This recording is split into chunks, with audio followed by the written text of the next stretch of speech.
Hey, what's going on, movie lovers all over the world? You already know it's your boy Testify to the Music, aka Mikey Savage 21, giving you another segment of Testify movie reviews.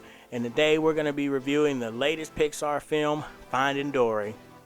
So I had this really important job interview in the morning, so I wanted to watch out and zone out to a film that was going to give me a warm, fuzzy feeling, and at the same time prepare myself and get myself in the mindset, because it's dealing with children.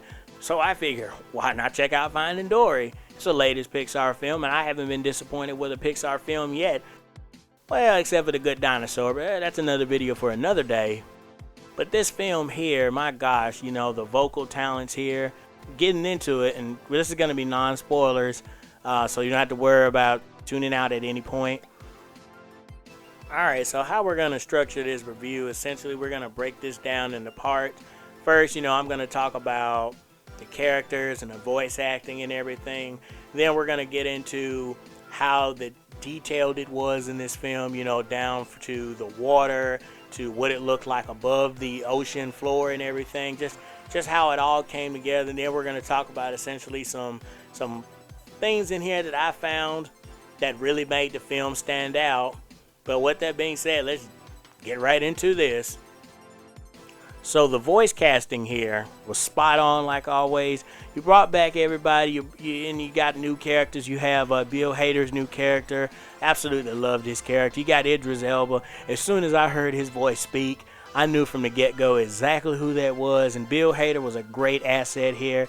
And of course, you can't forget about DeGeneres here. Fantastic job, you know. And everybody was wondering, you know, was Dory going to be able to carry her own film by herself, because she seemed more somewhat like a secondary character when it came to Marlin and then Nemo and the rest of the cast you had. But I gotta say, she was well used here. She was at the top of the league.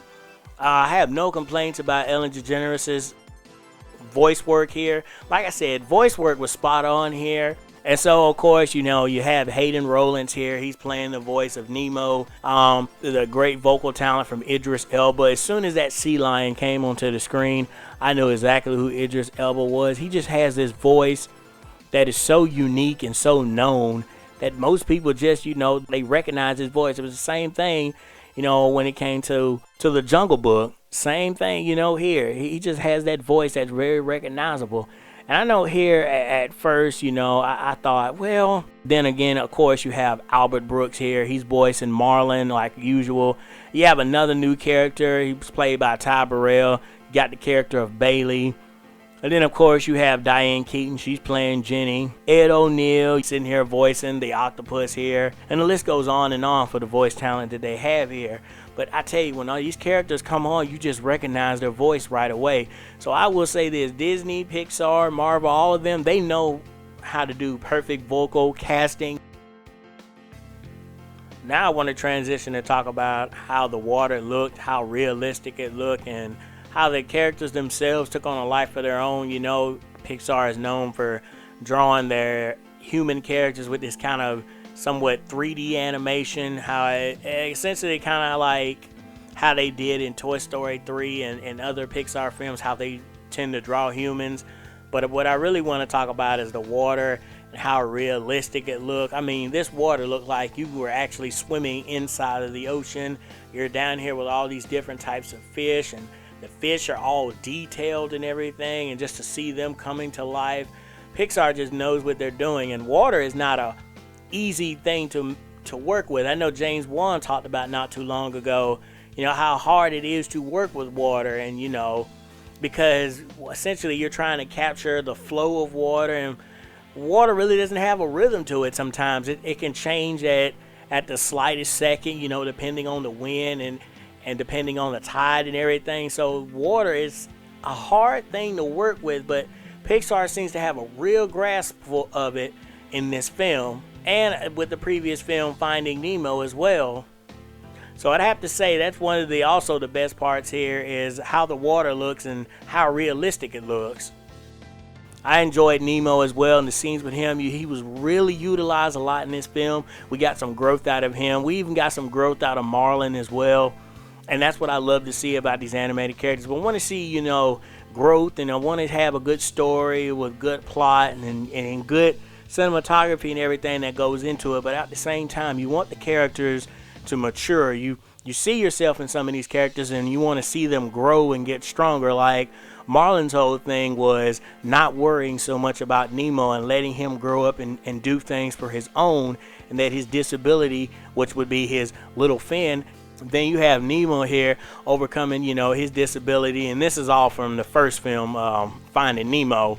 You have Nemo here who's learning essentially to adjust, with his little fin and everything, and trying to be this grown, strong, capable swimmer and everything. So you're having to overcome that. And then here in Finding Dory, you have elements of that as well.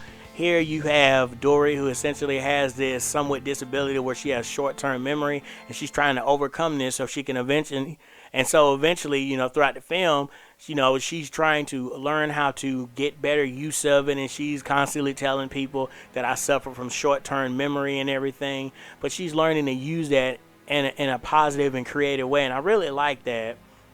Another thing here I like the tension. I like how they tugged at your heartstrings in here. Pixar is very notorious for doing that. Just watch the first 10 minutes of Up and you'll know exactly what I mean. Watch the last couple of minutes of Toy Story 3. Pixar knows how to tug at your heartstrings. Even most recently, when they had Inside Out, that Bing Bong scene.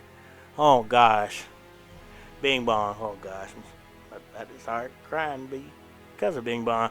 But here, I found myself, and there are a lot of moments where it just, it just gave you the feels. It just gave you that type of energy. It just made you feel alive and so happy. But at the same time, during certain scenes, it makes you just want to literally tear up. As far as, recommendations go, I highly recommend this film. Even if you have kids and you already were planning to take them to see this, I say as an adult, go check it out as well. I mean, there was a good amount of adults in there as well, because when Finding Nemo came out, a lot of us were young at the time, and then now you have Finding Nemo come out, we're all grown up and everything. Well, we want our kids to experience that, but then at the same time, we're getting to live out this sequel that we've been waiting so long for. As far as the score goes, I'm gonna have to definitely give this a solid 5 out of 5. Now I know a lot of people are like, what? A 5 out of a 5? How could you give it a 5 out of a 5? Yes, I understand that. Look, Pixar knows what they're doing, and I know people are going to be asking the question, is it as good as the original? No, it's not as good as the original, but it came very, very close. It was going to be hard to come to where Nemo was, just because of what we had over the years and because Nemo is just that iconic. Now, the last main subject I want to focus on in this review can be summed up in one word: growth. All the characters throughout here have some type of growth.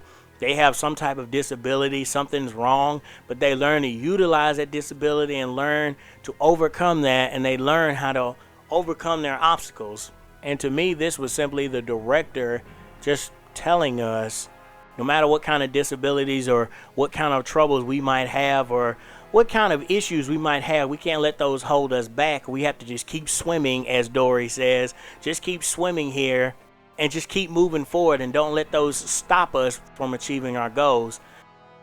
But even with all that being said, at the end of the day, no, it wasn't as good as the original Finding Nemo, but it's still a great film, and there really weren't that many negatives to go on this.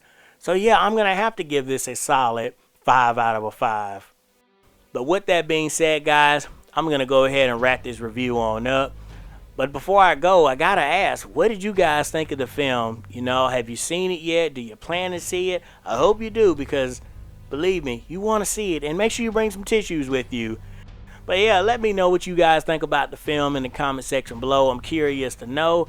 Also, if you like the video, please, I can't say this enough, give this video a thumbs up. It helps their channel immensely. Also, please subscribe, because I do these weekly, and pretty much we'll be doing a movie review once a day, because I pretty much will be seeing a film every single day this week. But I'm testified to the music, aka Mikey Savage 21, saying peace out.